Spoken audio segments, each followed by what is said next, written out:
Performance boldly redefined.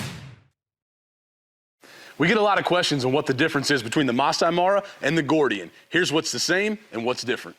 Let's start with the differences between the Masai Mara and the Gordion. The biggest difference is going to be removable trigger system in the Masai Mara. Single push pin, you take your thumb, press in, lift up and out, and there's your trigger assembly. In the Gordion, you're actually going to have a single pin to pop out to get your trigger assembly out of the receiver. One of the major differences you're going to find between the Masai Mara and the Gordion is going to be in the 12 gauge version. The 12 gauge Masai Mara is a 3.5-inch chamber gun. The Gordion is a 3-inch chamber gun in 12 gauge. Now in 20 gauge, obviously it's a 3-inch chamber for both. Another difference between the Masai Mara and the Gordion is going to be the receiver configuration. On the Masai Mara, you're actually going to have a 2-piece receiver to where the top of the receiver is actually blended into the top of the barrel. With the Gordion, you're going to have a single piece, 1-piece receiver, all alloy, to where the barrel has a sheath that slides inside. Lastly, it's just a little bit of ergonomics. End caps. Masai Mara has a pointed end.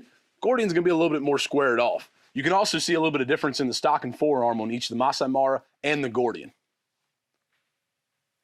Now let's talk about all the similarities between the Masai Mara and the Gordion. Biggest is going to be Masai Maras and Gordions both come with our patented Inertia Plus bolt system. The only difference you're going to see there is a little bit longer tang in the back on the 3.5-inch Masai Mara.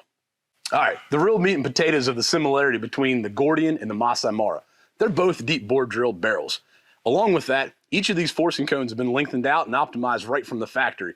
There is no difference between our barrels, just the way they actually adapt into the receiver. Hope this video helps out with the difference between the Masai Mara and the Gordion. To really summarize, 3.5-inch 12 gauge Masai Mara, 3-inch 12 gauge Gordion. Both 3-inch configurations in the 20 gauge.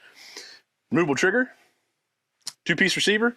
Past that, we got a lot of similarities in these two workhorses. To stay up to date on the latest Retay USA YouTube videos, subscribe below or head over to retayusa.com and check out our straight shooting blog.